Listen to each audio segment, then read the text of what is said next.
is up, everybody? This is Stevie Breach coming to you here today as we're talking about WrestleMania 38 Night 2.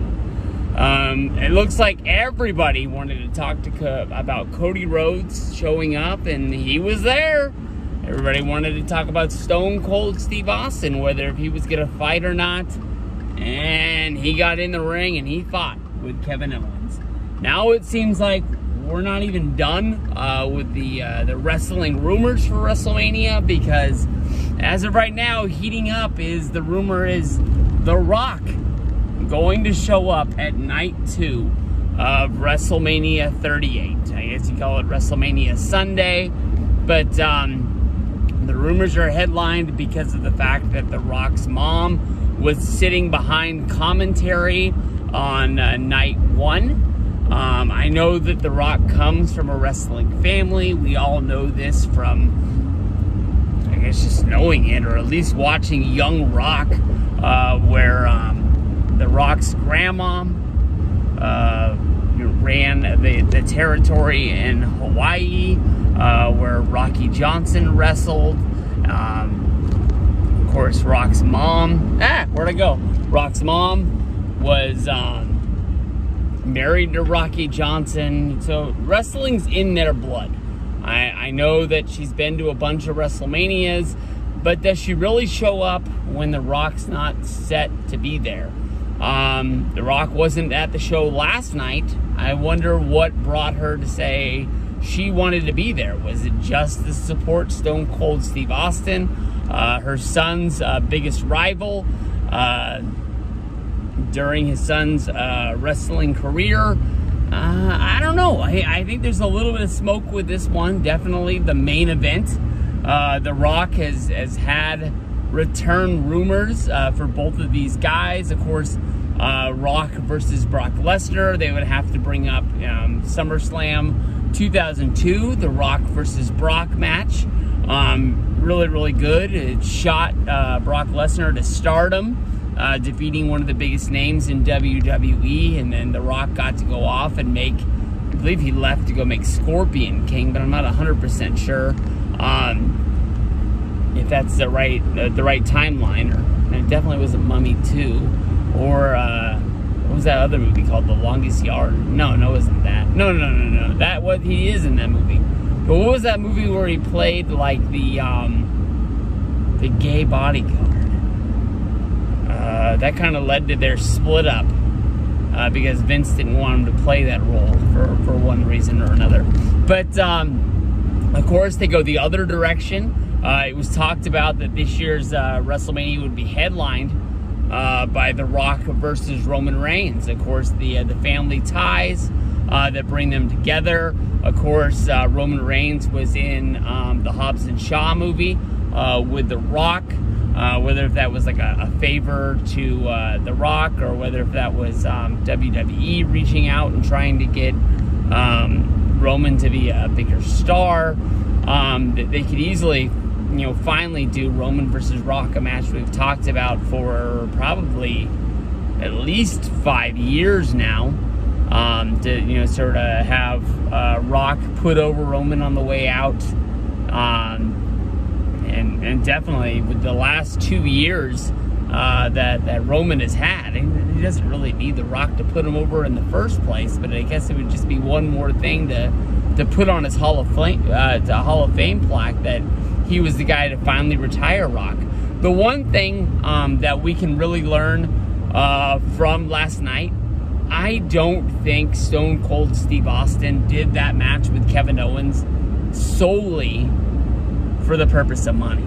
I don't think that was the bottom line reason. Of course, Vince slapped a whole bunch of fucking money on the table, and Stone Cold Steve Austin would have been a dumbass not to take it.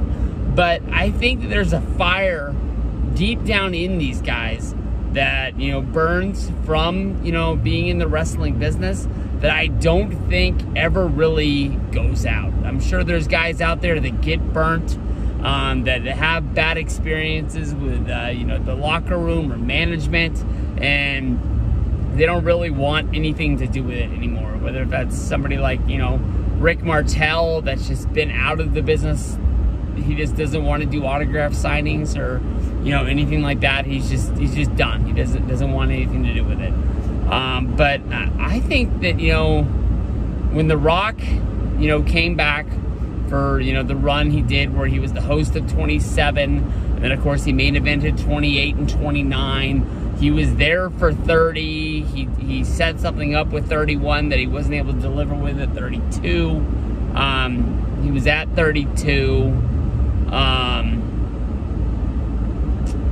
Yeah, I guess he had a match at 32 if it comes down to it. But is that what he wants that last thing in the wrestling business to be? Is he came out, he shot a flamethrower, and then him and John Cena chased off the Wyatts?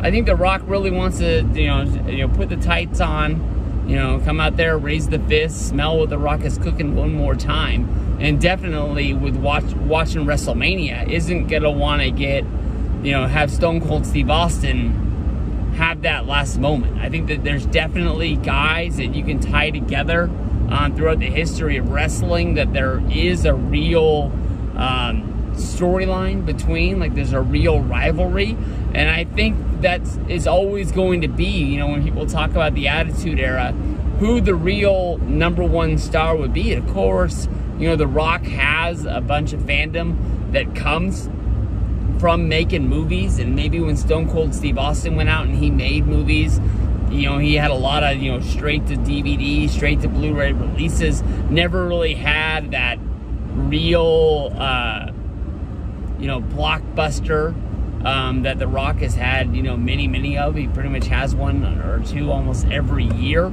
You know, is that something that makes The Rock a bigger star? Or when it comes down to it, you just weigh what they did in the wrestling ring. And, you know, Stone Cold Steve Austin is the one that, you know, kicked the boom off with the match at Shawn Michaels at WrestleMania 14 and carried them to having the years they had that The Rock rode this, the wave of success. Once he became a main eventer, he was just sort of, you know, there because of what Stone Cold Steve Austin did. Of course, you know, Stone Cold Steve Austin's neck injury. Of course, you know, The Rock being able to go off and make movies after he, you know, was on Saturday Night Live before WrestleMania 16, which, you know, got people thinking. And then he went out and did The Mummy Returns, which led to The Scorpion King and all of that there, you know. Maybe we would have had something else, you know, down the road. But then again, Austin has said that at 19, he knew that was his last match. I don't think he ever thought he would get to a point he wanted to come back 19 years later. But The Rock, you know, who had a match, I guess the last real match would have to be 29. So we're only looking at 9 years ago. You know, I think definitely with the shape The Rock's in, I think he definitely could do it. So the only problem I have is that they kicked the storyline off at WrestleMania with, like, let's say, Rock running in to, you know, save Roman, or Rock coming in to, you know, interfere in the match because, let's say, the Usos come running down and The Rock doesn't think that it's a fair fight, and he actually comes out and he has Brock's back. You know, where does that lead to? I mean, Rock's not coming back to have a match at WrestleMania Backlash. Is it just something that's going to set up SummerSlam? I guess that's the next biggest show, which would be in August. Or are we just going full year build again like we did after 27, and we're just going all the way to LA? Of course, when WrestleMania has been in LA in the past, a lot of people were really surprised that The Rock wasn't there at WrestleMania 21. That was, of course, because his star was starting to bloom on the big screen, and they had a falling out when Vince and WWE let his contract expire, and The Rock kind of took that as, you know, a dig that, you know, he wasn't worth them signing to a deal when they didn't feel like he was actually going to be on the show, which that led to the 7 years that he was gone, or was that 6, before he came back to be named the guest host of WrestleMania 27. So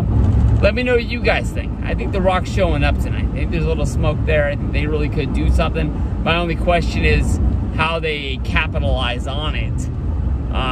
You know, are they just trying to build a big SummerSlam? Or are they trying to kick things off to Wrestlemania? Definitely you can see the, I don't want to say the lack of people, because it's still 77,000. But we're still trying to build back crowds to the point they were before this whole pandemic and COVID bullshit of a few years ago. I think they're just trying to get it to the point where SoFi Stadium there in Los Angeles is just packed out, WrestleMania 7-like crowd of 100,000 people. They're cheering on their favorite superstars. So we'll see. Peace out, guys.